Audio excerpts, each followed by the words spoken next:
This situation created a big destruction in 12th Street, Detroit.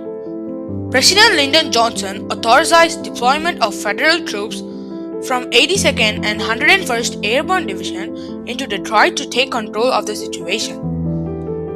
On 23rd July 1967 in Detroit, 12th Street riot began between Black Americans and Detroit police force. This lasted for 5 days. The riot began when Detroit police raided an illegal bar where Black Americans were. Early in the morning, the riot was continued by Black Americans because they didn't get a proper residence, job, and a proper education for their children. When Detroit police raided the illegal bar, Black Americans started to attack the police. After a few hours, looting, raiding, gunfire, and property damage happened throughout 12th Street, Detroit. This situation spread throughout Michigan and neighboring states such as Newark, New York, Ohio, and New Jersey. On 24th July, Governor Romney declared a state of emergency covering Detroit and neighboring Black communities. And he also activated and deployed the Michigan National Army Force for more support. After the declaration, there were frequent firing and rioting happening in Detroit. By the end of Monday, officials already listed how many people died and injured. On 25th July, President Lyndon Johnson authorized the deployment of federal troops from 82nd and 101st Airborne Division into Detroit to take control of the situation.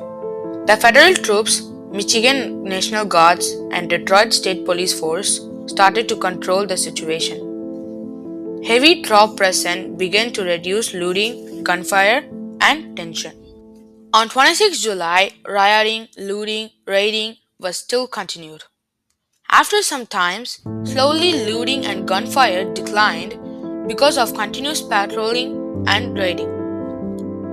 At the end of the riot, 43 people were died, 1,083 people were injured, 7,200 people were arrested, and more than 2,500 buildings were destroyed.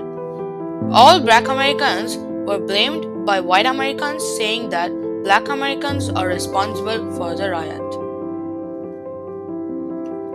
The Detroit riot was a terrible riot until 1992 Los Angeles riot. The Detroit riot 1967 is a great example of human right abuse. Human right is a basic right which every human in the world have.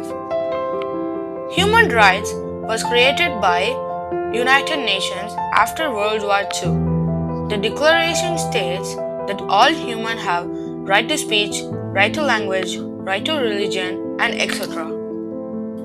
An example of human right that was violated by the Detroit riot 1967 in Article 28 of Universal Declaration of Human Rights. Article 28 says that everyone is free to live in a peaceful country with order so they can enjoy the human rights listed in the declaration. In 1967, most of the Black Americans didn't get a proper residence, a proper job, and a fair amount of pay, and a proper education for their children. All Black Americans were treated and blamed by white Americans, saying that Black Americans are responsible for the riot. This riot happened in 1967, July 3rd in Detroit.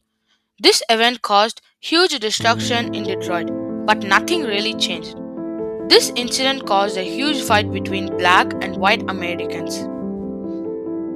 This act worsened the situation. Even President Lyndon Johnson showed partiality between them. After the Detroit riot, President Lyndon Johnson assigned a Kenner Commission team to investigate why, what, where, when, and who is responsible for the riot. When Kenner Commission found out that white Americans are responsible for the riot, white Americans argued and President Lyndon Johnson was very disappointed. Most of the Black Americans are living a good lifestyle today than they did in 1967. Martin Luther King Jr., the African American Baptist minister and social justice activist, said, "A right delayed is a right denied." Human rights are important every time and everywhere. Human rights are not a right when they are not given in a needed time. Every single human deserves to have human right every time and everywhere.